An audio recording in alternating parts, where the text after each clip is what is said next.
माफ़ी मांगता हूँ कि मैं थोड़ी लेट हो गया क्योंकि ट्रैफिक जाम की वजह से।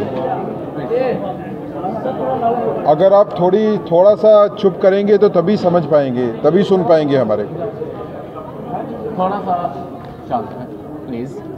साथियों, इलेक्शन जम्मू कश्मीर के शुरू हो गए और इलेक्शन शुरू होने के साथ ही राजनीतिक दलों ने अपना सही रंग दिखाना जो है वो शुरू कर दिया। नेशनल कॉन्फ्रेंस ने पहले मैनिफेस्टो निकाला, उसमें अलगाववाद की बात की गई, उसमें आतंकवाद को बढ़ावा देने वाली बातें उसमें लिखी गई। जो लोग जेलों में बंद हैं उनको छोड़ने की बात की गई। नेशनल हाईवे के ऊपर जो है वो चेकिंग की रोकने की बात की गई ताकि नारकोटिक स्मगलिंग का एक जो रैकेट है टेररिज्म के साथ कनेक्टेड है उसको बढ़ावा दिया जा सके। जानबूझ के ऐसे मुद्दे रखे गए, 370 के ऊपर दोबारा बात करने की बात, 35A के ऊपर दोबारा बात करने की बात हो, जो पता है कि जम्मू कश्मीर यूनियन टेरिटरी के इख्तियार में नहीं है, पार्लियामेंट के इख्तियार में है, लेकिन जानबूझ के ऐसी बातें रखी गई जिसमें अराजकता भी फैलेगी और आतंकवाद और अलगवाद को भी बढ़ावा देने की कोशिश की जाएगी। लेकिन नेशनल कॉन्फ्रेंस का मैनिफेस्टो आने के इमीडिएटली बाद जानते हुए कि नेशनल कॉन्फ्रेंस की मंशा क्या है, ये जानते हुए कि मैनिफेस्टो में नेशनल कॉन्फ्रेंस ने क्लियर कर दिया कि वो अलगवाद को बढ़ावा देने की ताकतों को मजबूत करेंगे, वो आतंकवादियों को मजबूत करेंगे और वो देश को तोड़ने की बात करने वालों को भी सहारा देंगे। इसके जानने के बावजूद भी कांग्रेस ने नेशनल कॉन्फ्रेंस के साथ अलायंस किया। तो क्या कांग्रेस जो है वो नेशनल कॉन्फ्रेंस का मैनिफेस्टो को मानती है और उसी एजेंडा को जो है वो जम्मू के ऊपर भी अप्लाई करना चाहती है? जम्मू की जनता को भी अब ये फैसला करना पड़ेगा कि कांग्रेस का हाथ नेशनल कॉन्फ्रेंस का मैनिफेस्टो को पकड़े हुए है। तो क्या जम्मू खित्ते के लोग चाहते हैं कि आर्टिकल 370 और 35A की बहाली हो? क्या जम्मू के लोग चाहते हैं कि आतंकवाद भी बढ़े और अलगवाद जो है उसको भी बढ़ाने की बात जो करने वाले हैं उनको सत्ता में लाना है? ये दो ताकतें, नेशनल कॉन्फ्रेंस और कांग्रेस, इन दो ताकतों का मिलने का मतलब साफ है कि आप लोग अंदर से एक ही हो। आप लोग, कांग्रेस के लोग, जम्मू वाले लोगों को गुमराह करने के लिए आप व्यक्तित्व तो डिफरेंट देते हो, लेकिन जिन ताकतों के साथ मिलकर आप बैठे हो वो ताकतें वो है कि जम्मू विरोधी ताकतें हैं। ये जम्मू के लोगों को जो शांति से रह रहे हैं उनको शांति से नहीं रहने देंगे। जो आतंकवाद और अलगवाद कश्मीर में था, उस आतंकवाद और अलगवाद को आप जम्मू में लाने की कोशिश है। पत्थरबाजों को आप छोड़ोगे, वो जो लोग क्रिमिनल केसेस में इन्वॉल्व हैं जेलों में उनको छोड़ोगे, तो समाज की क्या दिशा होगी? जहां भारतीय जनता पार्टी जो देशभक्त हैं उनको आगे बढ़ाने की बात करती है। भारतीय जनता पार्टी ने मैंडेट दिया किश्तवाड़ में, अगर आप देखें तो जिन लोगों ने देश के लिए अपनी जान दी उनके घर की बच्ची को हमने मैंडेट दिया। और अगर आप देखेंगे कि नेशनल कॉन्फ्रेंस ने और PDP ने किन लोगों को मैंडेट दिया अपना, वो लोग जो हमेशा से आतंकवाद की बात करते रहे हैं, जो समर्थन करते रहे हैं अलगाववाद का, उनको मैंडेट दिया। तो दो धाराएं जम्मू कश्मीर में, राजनीतिक धाराएं अब बह रही हैं। एक वो जो राष्ट्र को मजबूत करना चाहती हैं, जो देशभक्तों का सम्मान करती हैं, जो चाहती हैं कि जम्मू और कश्मीर दोनों खित्तों में जो है वो शांति स्थापना हो, और दूसरी वो ताकतें जो शांति के खिलाफ काम करती हैं, जो राष्ट्र विरोधी और जनता विरोधी ताकतों को मजबूत करना चाहती हैं, जो जम्मू कश्मीर को पीछे धकेलना चाहती हैं 10 साल पहले वाली पोजीशन में। जम्मू कश्मीर अब आगे बढ़ चुका है। अब जम्मू कश्मीर शांति की ओर जो है वो बढ़ रहा है।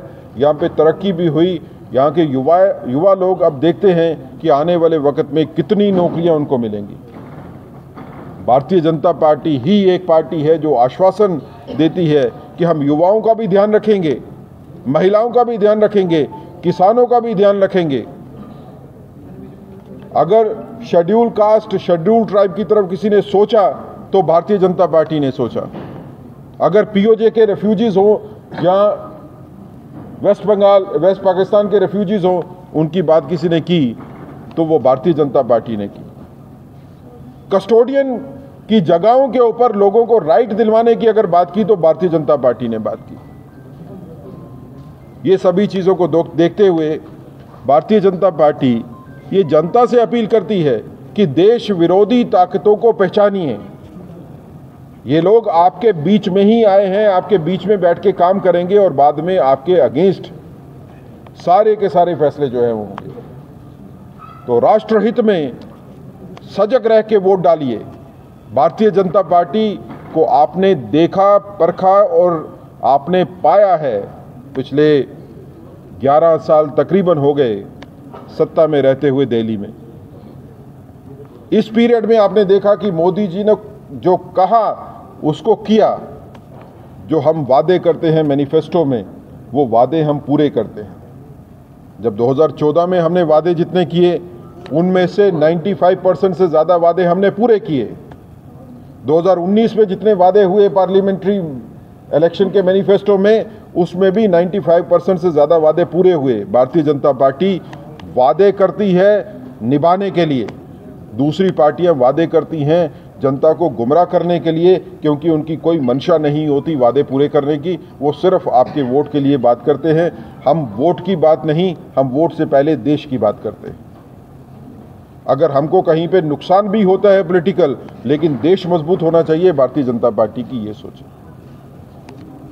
आपका अगर कोई क्वेश्चन होगा तो विल बी रेडी। एक करके ने कल मुलाकात की है यूएस डिप्लोमेट से, आपको क्या लग रहा है ये किस तरफ अंदेशा जाता है? असेंबली इलेक्शन चल रहे हैं और उस बीच यूएस के डिप्लोमेट से मुलाकात करना और ट्रैवल एडवाइजरी को लेकर बातचीत करना। देखिए, जैसे पार्लियामेंट्री इलेक्शन में हुआ उससे पहले भी कितने डिप्लोमेट्स जो है वो कांग्रेस को मिले, और बाद में हमारे सामने ये सत्य आया कि बाहर की ताकतें जो है वो इंडिया के इलेक्शन को इफ़ेक्ट करने के लिए जो उन्होंने कैसे काम किया, कैसे बाहर से पैसा आता है भारत के इलेक्शन को जो है वो चेंज। अब यही स्ट्रेटजी जो है जम्मू कश्मीर में इस्तेमाल की जा रही है। यही स्ट्रेटजी जिसके तहत एक डर का माहौल जनता में पैदा किया जाएगा और आउटसाइड इन्फ्लुएंस जो है वो लाया जाएगा ताकि यहाँ के लोग जो है वो गुमराह हो सके। जैसे पार्लियामेंट्री इलेक्शन में हमने देखा कि कितने ज़्यादा ताकतें जो है वो बाहर की सोशल मीडिया के थ्रू, नेटवर्क्स के थ्रू जो है उन्होंने लोगों को गुमराह करने की कोशिश की। अब यही स्ट्रेटजी जो इन्होंने दिल्ली में इस्तेमाल की पार्लियामेंट्री इलेक्शन में, वही स्ट्रेटजी जो है जम्मू कश्मीर में इस्तेमाल करना चाहते हैं। लेकिन जम्मू कश्मीर के लोग सजग हैं। हम आतंकवाद से लड़ के बाहर निकले हैं। हमारे को पता है कि आतंकवाद का समर्थक कौन है और आतंकवाद के साथ लड़ने वाला कौन है। बीजेपी ने भी पीडीपी का साथ है जो है लाइन करके सरकार बनाई थी, उसके ऊपर आप क्या कहेंगे? देखिए, भारतीय जनता पार्टी की और पीडीपी की जो अलायंस थी, उसके अलावा कोई और पॉसिबिलिटी जो है वो गवर्नमेंट चलाने की नहीं थी। उसके अलावा यहाँ पे अगर गवर्नमेंट नहीं बनती तो अराजकता फैल जाती। तो उस माहौल में भी हमने एक मिनिमम कॉमन प्रोग्राम बना के जो है उसमें गवर्नमेंट बनाई थी। हम कोई पीडीपी के एजेंडा के ऊपर नहीं चले थे, बल्कि हमने पीडीपी को अपने एजेंडा के हिसाब से चलाया था। ये सवाल आगे करता हूँ। उन्होंने कहा, जो नेशनल कॉन्फ्रेंस ऑफ कांग्रेस के लीडर ये कह रहे हैं कि अगर आगे कोalition इसकी बनती है तो उसमें वो कॉमन मिनिमम प्रोग्राम रखेंगे और जो ये जैसे कंट्रोवर्शियल इशूज हैं, इन जैसे इशूज को निकाल देंगे। जिस तरह आपने 2014 में आपने जो कॉमन मिनिमम प्रोग्राम बनाया था, उसमें भी जो उनके इशूज थे, जो कंट्रोवर्शियल इशूज थे, जो आपके थे, उसको हटा दिया था और एक कॉमन मिनिमम प्रोग्राम वो कहते हैं कि हम आगे बनाएंगे तो उसमें क्या करेंगे? बट साहब, इसमें ऐसा है कि प्री पोल अलायंस में और पोस्ट पोल अलायंस में फ़र्क होता है।